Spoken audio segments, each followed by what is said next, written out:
him and Charlamagne the God got beef, and why we haven't seen him on the Breakfast Club. I'm gonna tell you a time that really used to bother me. There was a guy up at High 97 or Power 105. Which one is Charlamagne on? That's Power 105. Yeah. So it seemed like every time something came up, Charlamagne would just talk about my name, like just go in a negative direction. I didn't know what was the connection that we had or where our paths crossed or what happened, but it just seemed like he always had a negative take about me. And it was something I remembered even when I started doing journalism. So when I hear people say certain things about me, I kind of try to remember that same thing. Like I never met this guy. I don't think we've crossed paths. I don't think I know anybody that he knows, but every time. And I think it's possible for you to just not like somebody. A lot of the lore from that era, like 2016, 2017, 2015, has been lost.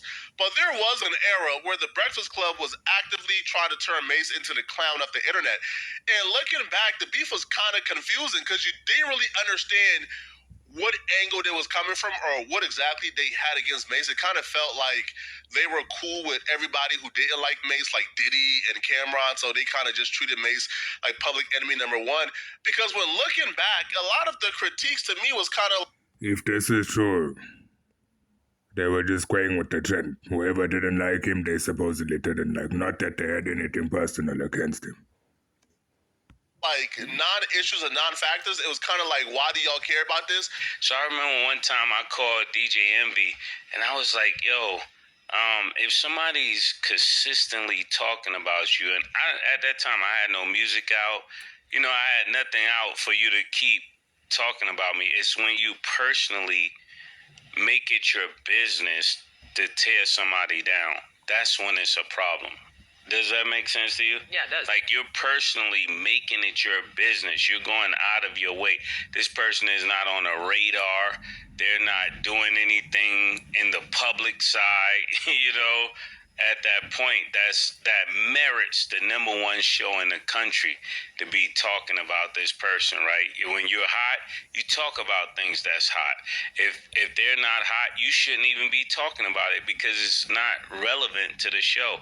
And I would sit there and be like, man, why does this guy just keep talking about me? So I think that's when it's wrong.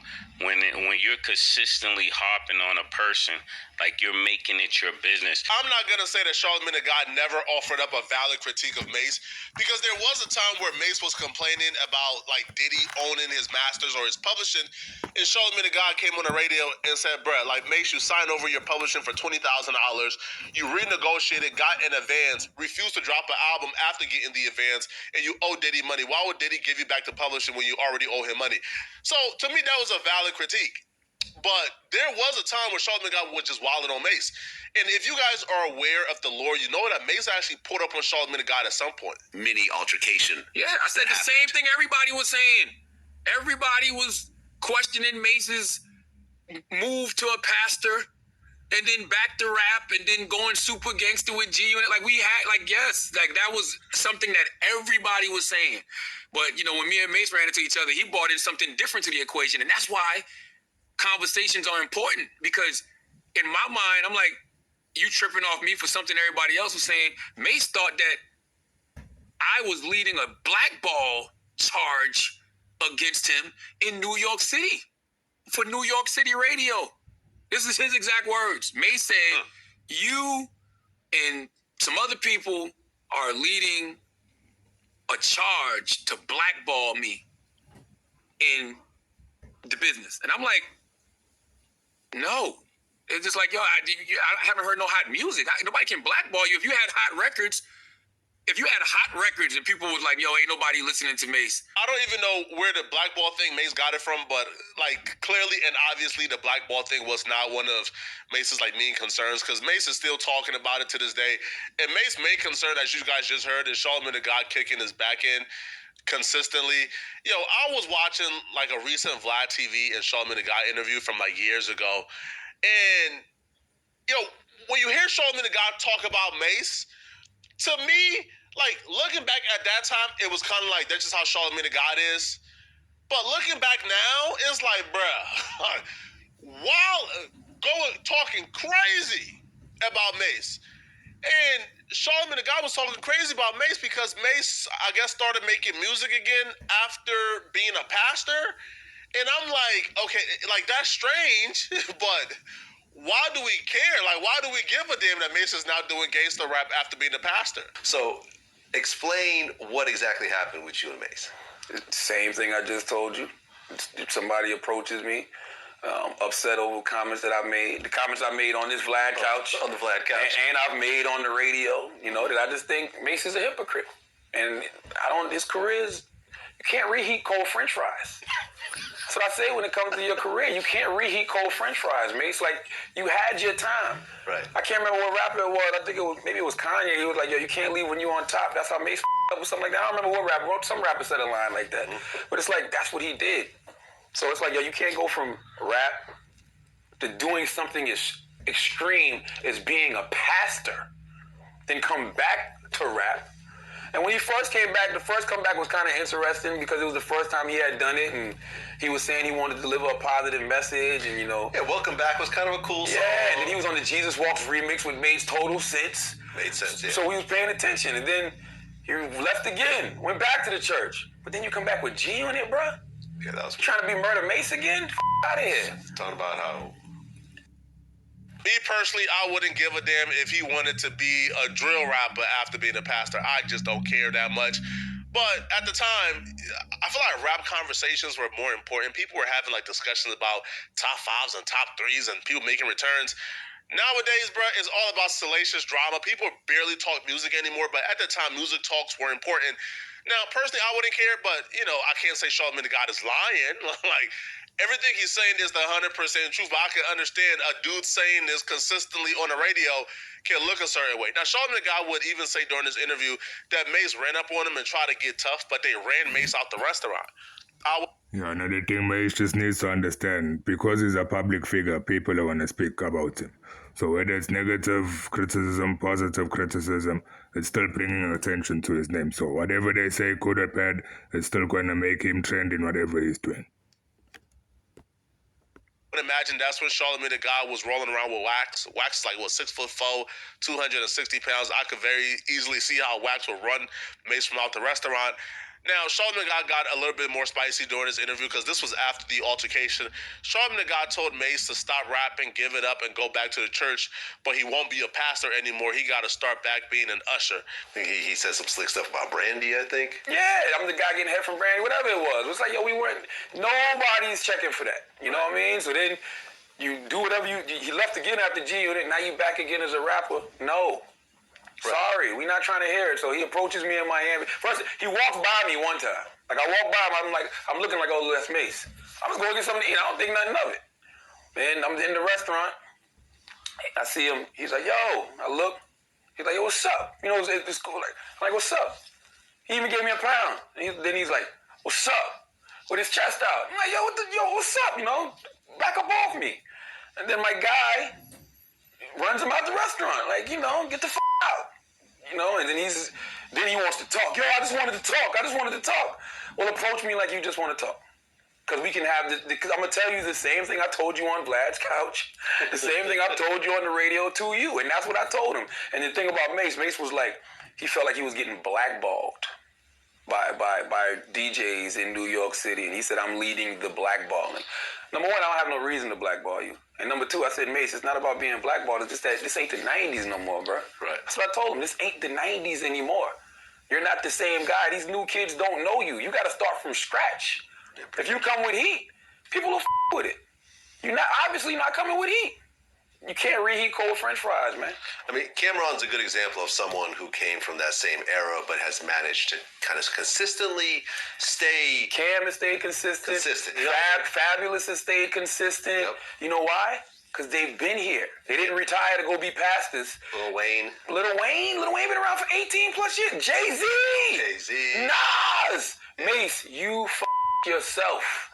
Nobody you. Then he did the corny on Instagram where, you know, we saw that he had bought millions and millions of followers, and then he dropped to like 200,000. Then you delete your page, you always run it. That's what Mase does. He just disappears. He always deleting something. Only thing, you know what he really needs to delete? His rap career. and that's the point I feel like Mase got a problem with. Right now, I don't know if Charlamagne the God is saying this now because he ran to Mase, or if he was already on his time. But if he was on his time already, if he was saying this on the radio consistently, that's where I feel like Mase got an issue. It's one thing to kind of have your music opinion, but then once you take it further, like, man, stop rapping, man, quit your rap career, get out of here. That's where I feel like it's gone too far. Now, I can't recall. Yeah, I think one of the main reasons that Charlamagne kept on speaking on Mase is because Mase kept on doing things that are inconsistent with his career. For example, he's a musician. He makes music, he stops, he makes music, he stops. So you're actually giving the content creators content to create or things to speak on you. So by him being inconsistent, it gave Charlamagne something to say about him. If Mase have done a Breakfast Club interview, I doubt it. I doubt that Mase have done one recently. You know, they're still currently actively beefing. I think they still currently have an issue. Now, right now, I feel like Charlamagne the God is like a changed person. But certain things, man, like when you on the radio for a decade plus and you say certain things about certain people, man, people don't forget it. Like, even though, like, right now, Mase is successful, Mase is doing this thing, Mase still remembers a time when he didn't have a platform and he couldn't express himself. And, he didn't feel like he could really combat the narratives, and Charlamagne the God was the one leading the charge. So it's very understandable why Mase ain't really rocking with him, especially if you is on a platform as big as Vlad TV saying I should quit music. You don't got to officially blackball me from the music industry. This is enough to make people not want to tune into me. And try to find your way back to the church. You have to start off as an usher or something, because ain't nobody going to believe you as no pastor. So you got to go back to this church, start off as an usher, and work your way back to the pastor thing, because we don't believe you. Maybe the valet parker, maybe. Word. Back, park some cars, maybe. You know the problem with Mase? The problem with Mase is the problem with a lot of people, period. They're not authentic. At the end of the day, I don't care if people think you're full of shit. People think you're the realest person in the world, as long as you're consistent at whatever it is that they think about you. He's not consistent. He's not authentic. We see through the whether it's you buying fake followers or whether it's you. We don't believe you when you rap because you've disappeared and vanished and came back, so you're really not committed to this. Yeah, so what now Charlamagne said about being authentic, that part there I do believe in. A lot of people nowadays, they got no true sense of identity. They don't really know who they are. They're just following trends, following other people. Most of the time, I think they're just trying to find themselves. It's always good to think, no, you truly are. Be true to yourself no matter what people say. Do your own thing. Don't always be following what other people do. Maybe take ideas from certain trends, certain people, but for the most part, be yourself as much as you can. We don't believe you as a pastor, because you leave your congregation at the drop of a dime, so you're not authentic. We don't believe it. So that's why Mase can't make a comeback, because nobody believes him anymore. You can the people if you're just consistent. Consistently. We see the bull. You don't even try to be consistent at your like, there's plenty of fake rappers out here. There's plenty of rappers out here who faking and doing shit they're not doing, but they're just consistently faking. So it's just like, all right, let him do his thing. It's hard for me to really call Mase petty or say Mase should get past this, because people have said things about me that I'm never getting past, all right? There's been people who done talk trash about me on their platforms and then try to Yeah, that's the thing with these kind of people. Someone speaks any type of nonsense about me, I don't actually care. I don't really give a fuck. If you got something to say, you don't like me, as long as you're not addressing me directly, you're not saying it to me directly, then I don't care. The minute you come and approach me and you speak to me directly or you try to get physical, then I can address the issue. But if you're not doing that, then honestly speaking, what you think about me, what you say about me, I don't care. be my homie outside of you. I'm like, bro, we would never be cool. Like, we would never be straight. If you came on your platform and lied on me or slandered my name or defamed me, we would never be cool, bro. Yo, like, I seen one dude, like, was on YouTube, like, the other day, and he was inviting me to come and podcast with him, and I'm like, hold on, bro. Like, have you forgotten all the lies you done told on me, bro? We would never, ever, ever in life be cool. I don't know. So I can't say Mase is being too petty, but at this point, it's like Mase and Charlamagne the God sit down would break the internet. Again, if they have done it, I just can't recall. All right, but y'all let me know. Do you like have Mase and Charlamagne God done a sit down? I don't think so at all. Right, I can't find one, and I don't think it was on the Breakfast Club at all. Right, Mase is. Yeah, this is another thing too that I think of a lot of people. A lot of people don't really have much life experience, so they take personally what other people say. Also, this thing of having no true identity, it comes from having no true life experience. So if you've lived a life, you've been through certain experiences, then you're fully comfortable with who you are. You don't have to pretend, you don't have to copy other people, you don't actually care what other people say or think of you because you know what you've experienced, you know what you've surpassed, and you know truly who you are. So that's the thing, the problem with a lot of people, they just don't have a lot of experience with life. Expressing that he still have, he still has the issue. He's still holding that grudge against Charlamagne the God. So let me know in the comment section, what do you guys think? Do you guys believe that Charlamagne the God has done enough to where Mase is justified and still having a grudge? And if you're still watching this video and you want to watch another good video, click on this video right here on my